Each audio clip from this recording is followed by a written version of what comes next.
देखना अपने को इस क्वेश्चन में क्या दे रखा है, बोला sum of all 4 digits number which can be formed by given digit.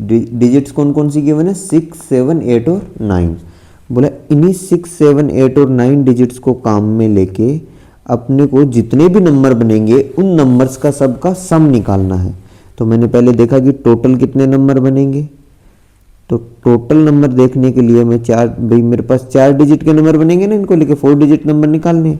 तो सिर्फ पहली जगह रखने के तरीके आपके पास होंगे 4, दूसरी जगह रखने के भी 4, तीसरी जगह रखने के भी 4 और चौथी जगह रखने के भी 4 तरीके होंगे। ठीक है, तो देखना इन सबको भी 4 इंटू 4 इंटू 4 इंटू 4 बोले तो 4 की पावर 4, या ऐसा लिख सकते हैं 16 इंटू 16 बोले तो टोटल नंबर आ गया अपने पास 256। अब मैंने बोला कि मैंने ये जो 256 नंबर आए इन सबको मैं ऐसे लाइन में अरेंज करूंगा, सबको लाइन में अरेंज करके इन सब का क्या निकालना है, मेरे को सम निकालना है। तो मैंने एक चीज देखी, मैंने देखा कि देखो ऐसे कई नंबर ऐसे होंगे जिनकी लास्ट डिजिट 6 होगी, कुछ नंबर ऐसे होंगे जिनकी लास्ट डिजिट 7 होगी, कुछ नंबर ऐसे होंगे जिनकी लास्ट डिजिट 8 होगी, और कुछ नंबर ऐसे होंगे जिनकी लास्ट डिजिट 9 होगी। ठीक है, अब मेरे को वो नंबर अगर मिल जाए कि किसकी लास्ट डिजिट कितनी है, मतलब कि अगर मैं बात करूं लास्ट डिजिट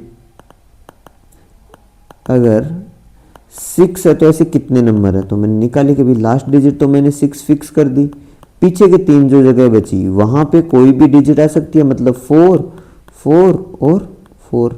तो बोले तो 4 इंटू 4 इंटू 4 कितने आ गए, 64। तो अब एक चीज मेरे क्लियर हो गई कि जो लास्ट डिजिट 6 है ऐसे 64 नंबर होंगे जिनमें लास्ट डिजिट 6 होगी, फिर ऐसे ही 64 होंगे जिनकी लास्ट डिजिट क्या होगी, 7 होगी, ऐसी लास्ट डिजिट है जिनकी 8 होगी, लास्ट डिजिट 9। ऐसे मेरे को हर एक के कितने कितने नंबर मिल जाएंगे, 64 नंबर मिलेंगे। तो मैंने देखा कि मैं एक काम करता हूँ, केवल और केवल एक बार के लिए मैं सभी नंबरों की लास्ट डिजिट का सम निकाल लेता हूँ कि लास्ट वाले डिजिट्स का सम आएगा कितना। तो देखना कि सर आपके पास 64 नंबर ऐसे होंगे जिनकी लास्ट डिजिट 6 होगी, तो मैं भले 6 टाइम्स 64 को 64 टाइम्स 6 को ऐड कर लो या 64 से 6 को मल्टीप्लाई कर लो, बात तो वही रहेगी। तो मैंने लिख दिया 64 इंटू 6 प्लस ऐसे 64 into 7 plus 64 into 8 plus 64 into 9। ठीक है, देखना अब मैं इनको 64 कॉमन ले सकता हूं, तो अंदर बचा है सर 6 प्लस 7 प्लस 8 प्लस 9। ठीक है, तो कितना है सर 64 इंटू देखो 6 प्लस 7 13, 13 प्लस 8 21, 21 प्लस 9 30। देखना इनको मल्टीप्लाई करोगे तो सर ये तो 0, 4 3 12 1 तो 1920 है ना। ऐसे अपने को कितने नंबर मिलेंगे, सॉरी लास्ट की डिजिट का सम कितना होगा 1920। ऐसे ही अगर मैं सेकंड लास्ट डिजिट का बात करूं तो उनका सबका सम 1920 ही आएगा। ऐसे ही थर्ड वाले का भी 1920 और फोर्थ वाले का ही 1920। लेकिन देखना अब अगर कोई भी जैसे मान लो 3 डिजिट का नंबर होता है ABC, तो उसको अपन ऐसे लिखते हैं ना 100 into A plus 10 into B plus C, ऐसे ही लिखते हैं ना। इसी तरह ये 4 डिजिट का नंबर है, 4 डिजिट का नंबर है तो अपन इसको कैसे लिखेंगे, जैसे ABCD होता है तो ऐसे लिखते हैं ना 10,000 into A plus 1000 into A 100 into B plus 10 into C और प्लस D, ऐसे लिखोगे ना। अब जितने भी 4 डिजिट के नंबर है सबको मैं इसी फॉर्म में लिखूंगा, सबको इसी फॉर्म में लिखूंगा। तो मेरे को पता है कि लास्ट की डिजिट कितनी बार, सर लास्ट की डिजिट 64 टाइम्स 6 आएगी, 64 टाइम्स 7, 64 टाइम 8 और 64 टाइम 9। यानी इनकी सभी डिजिट्स का सम जो लास्ट वाला है उनका सब का सम तो 1920 आएगा। ऐसे ही सर सेकंड लास्ट देखना, सेकंड लास्ट में देखो सर ये C वाले सारे का आएगा तो सम कितना 1920 ही, लेकिन एक 10 हर एक के क्या रहेगा मल्टीप्लाई में रहेगा प्लस। सर ऐसे ही सर इन डिजिट्स की अगर मैं बात करने जाऊं तो सर सम तो 1920 ही रहेगा, लेकिन एक 100 हर एक के रहेगा किसमें मल्टीप्लाई में प्लस। सर ऐसे 1000 वाले में भी 1920 तो हर एक के मल्टीप्लाई में रहेगा ही रहेगा, लेकिन एक 1000 भी नहीं, सॉरी 1920 तो इन सब का सम आएगा ही आएगा, लेकिन 1000 एक क्या रहेगा मल्टीप्लाई में रहेगा। ठीक है, तो देखना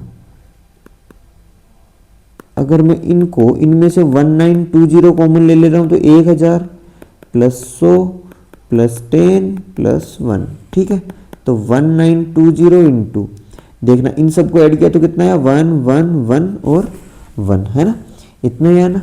तब अगर अपन लोग 1920 को 111 से अगर मल्टीप्लाई करेंगे तो अपने को कुछ इसी तरह मिलेगा 2133120। देखना ये कौन से में ऑप्शन है 11, तो ऑप्शन ए ही अपना क्या हो जाएगा, करेक्ट आंसर हो जाएगा। अब देखना इसका अगर तुम्हें शॉर्टकट याद रखना हो कि इतना बड़ा कैलकुलेशन नहीं करनी हो तो तरीका ये होता है बेटा कि मेथड 2 बोल सकते हो इसको, कि तुम्हें जितने भी डिजिट का नंबर दे रखा हो, जितने भी डिजिट का नंबर दे रखा हो उतने तो 1 लिख दिया करो।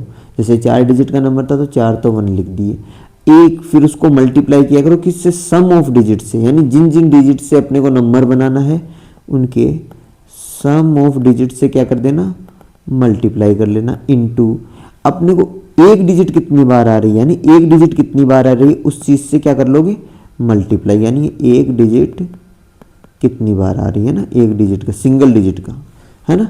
तो ये अपना क्या हो गया कॉन्सेप्ट शॉर्टकट के लिए याद रखने के लिए कि एक डिजिट, देखो जैसे इस क्वेश्चन में एक डिजिट आ रही थी sir 64 time, sum of digit आ रहा था sir 30 into sir 1111, sir 4 digit का नंबर बनाना तो 4 1 ले लो। ठीक है, तो इसका आंसर यहाँ से कितना आ जाएगा 2133120।